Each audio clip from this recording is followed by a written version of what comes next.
आज हम fox pro में देखेंगे डेटा टाइप्स के बारे में। डेटा टाइप्स मीन्स किसी भी वेरिएबल को डिफाइन करने के लिए हमको डेटा टाइप की आवश्यकता होती है। ठीक है, कि किसी भी डेटा के अंदर किस तरह की एंट्री होगी, मतलब किसी भी फील्ड का अगर आप फील्ड नेम का यूज़ कर रहे हैं तो उस फील्ड नेम के अंदर किस तरह के डेटा की एंट्री होगी उसको पूरी तरह से डिफाइन करने का कार्य कौन करता है? आपका डेटा टाइप करता है। चलिए देखते हैं डेटा टाइप के बारे में। सबसे पहला डेटा टाइप होता है कैरेक्टर डेटा टाइप। इस तरह के डेटा टाइप के अंतर्गत A to Z characters, A to Z characters और 0 to 9 नंबर्स का प्रयोग किया जाता है। मीन्स बोलने का मतलब यह है कि A से लेके Z तक के कैरेक्टर्स का आप इसमें प्रयोग कर सकते हैं और साथ ही साथ इसमें 0 से 9 तक का नंबर का भी यूज किया जा सकता है। ठीक है, अगर आप सोचते हैं कि ये 0 से 9 नंबर का यूज क्यों किया गया है तो कई जगह आप देखेंगे कि कैरेक्टर के यूज करने पे आपको क्या होता है, कई बार आप एड्रेस का यूज करते हैं, एड्रेस में मकान नंबर दिखाना पड़ता है। ठीक है, स्ट्रीट नंबर दिखाना होता है, तो इस सब चीज़ों के लिए आप इसका कैरेक्टर का यूज करके और साथ साथ इसमें न्यूमेरिक नंबर का यूज कर सकते हैं। ठीक है, इसकी मैक्सिमम विड्थ जो होती है, चौड़ाई जो होती है 256 कैरेक्टर की होती है।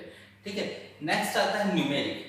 ठीक है, न्यूमेरिक डेटा टाइप ऐसा डेटा टाइप है जो कि 0 से लेके 9, ठीक है, जो पूर्णांक संख्याएं होती हैं उन पूर्णांक संख्याओं को इनपुट करने के लिए प्रयोग किया जाता है। ठीक है, साथ ही साथ ये डेसिमल के नंबर्स को भी इनपुट करने का कार्य करता है। मीन्स इसमें आप क्या बोलते हैं, नेचुरल नंबर्स भी यूज कर सकते हैं, साथ ही साथ आप डेसिमल नंबर्स का भी यूज कर सकते हैं। ठीक है, इसकी जो मैक्सिमम विड्थ होती है वो 20 डिजिट की होती है, मतलब 20 अंकों का प्रयोग कर सकते हैं।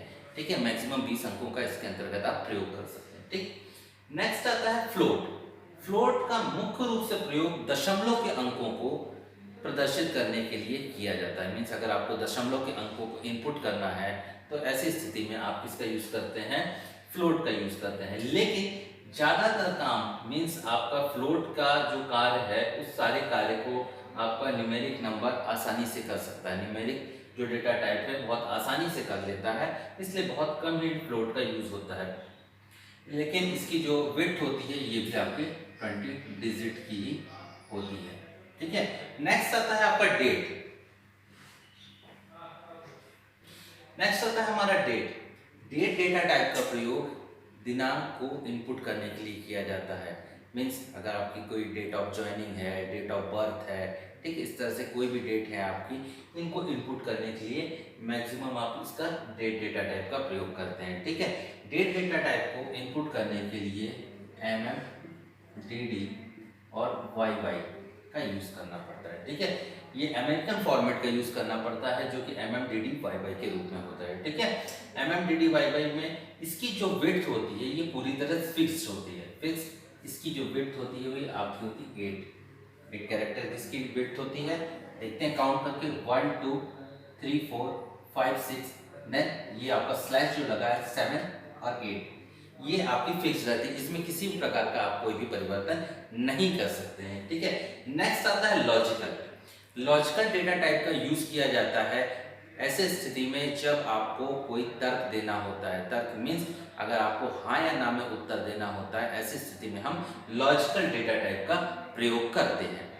मीन्स अगर आपको किसी का मैरिज स्टेटस बताना है, ठीक है, किसी के क्या बोलते हैं आपको अदर से उसमें देखें तो अगर आप मैरिज स्टेटस बता रहे हैं तो आपको ट्रू या फॉल्स का प्रयोग करना होता है। ठीक है, या फिर आप यस और नो का प्रयोग करते हैं। ठीक है, तो इसकी जो विड्थ होती है वो 1 कैरेक्टर की होती है। 1 कैरेक्टर की विड्थ होती है। इसमें आप ट्रू या फॉल्स के रूप में, मीन्स या तो अगर आप ट्रू दिखाना चाहते हैं ट्रू दिखा सकते हैं, फॉल्स दिखाना चाहते हैं तो फॉल्स दिखा सकते हैं। इस तरह से इसका प्रयोग करते हैं। ठीक है, y और n का भी यूज किया जा सकता है, लेकिन ये बाय डिफॉल्ट क्या होता है, y और n, y को ट्रू में कन्वर्ट कर देता है और n को फॉल्स में कन्वर्ट कर देता है। ठीक है, नेक्स्ट आता है memo data type. Memo data type means क्या होता है कि अभी हमारे पास पूरी हर जगह आप देख रहे हैं कि फिक्स्ड वैल्यूज हैं। मीन्स आपके पास एक लिमिट है, उतनी लिमिट के अंदर ही आप किसी भी डेटा को इनपुट कर सकते हैं। मीन्स क्या है कि यहाँ आप 256 कैरेक्टर कर सकते हैं, यहाँ 20 डिजिट को कर सकते हैं, यहाँ 8 है, यहाँ 1 है। तो इन सब चीज़ों से बचने के लिए क्या किया गया है, मेमो डेटा टाइप का प्रयोग किया गया है। मेमो डेटा टाइप ऐसा डेटा टाइप है कि इस मेमो डेटा टाइप के साथ एक जुड़ी हुई फाइल होती है। जुड़ी हुई फाइल के अंदर आप अगर कोई भी डॉक्यूमेंट लिखना चाहते हैं उसको बड़ी आसानी से इसके अंतर्गत लिख सकते हैं। ठीक है, इसके साथ एक स्वतः निर्मित फाइल होती है। जैसे आप इसमें डबल क्लिक करते हैं, डबल क्लिक करने के बाद एक विंडो ओपन होता है। उस विंडो में आपके पास असंख्य डेटा को स्टोर करने की क्षमता होती है। मीन्स अगर किसी के बारे में आप पूरी इंफॉर्मेशन देना चाहें तो या किसी का पूरा बायोडाटा बताना चाहते हैं, किसी का सीवी दिखाना चाहते हैं, तो ये सारी चीजें आप इसके अंतर्गत आसानी से कर सकते हैं। ठीक है, इसकी जो विड्थ होती है ये 4 कैरेक्टर की होती है। ठीक है, लेकिन ये 4 कैरेक्टर की इसकी विड्थ है, लेकिन इसके साथ जो जुड़ी हुई फाइल है उसके अंदर अनलिमिटेड डेटा स्टोर होता है। ठीक, नेक्स्ट आता है जनरल, जो कि लास्ट होता है आपका। ठीक है, ये एक मल्टीमीडिया पर्पज से बनाया गया डेटा टाइप है, जो कि आपको इमेज इंसर्ट करना हो, ठीक है, कोई फोटो इंसर्ट करना हो, कोई डॉक्यूमेंट इंसर्ट करना हो, इसके लिए जनरली प्रयोग किया जाता है ये जनरल का प्रयोग। ठीक है, अब हम जब इसका यूज करते हैं तो इसके साथ क्या होता है कि जब आप जनरल का प्रयोग करते हैं तो जनरल क्या करता है कि किसी फोटो को स्टोर करता है। ठीक है, किसी डेटाबेस में आपके पास एक ही कमी बच रही है इन सभी डेटा टाइप में कि किसी की फोटो नहीं है। ठीक है, किसी एम्प्लॉय की हर इंफॉर्मेशन रख रहे हैं तो आपको उसकी फोटो भी रखने की आवश्यकता हो सकती है। ठीक है, कोई उसका प्रोग्रेस चार्ट रखना हो तो प्रोग्रेस चार्ट भी आसानी से रख सकते हैं। इस तरह की जो चीजें होती हैं ये सारी की सारी जनरल के अंतर्गत रखी जाती हैं। ठीक है, तो ये थे आपके पूरे data types. Okay, thank you.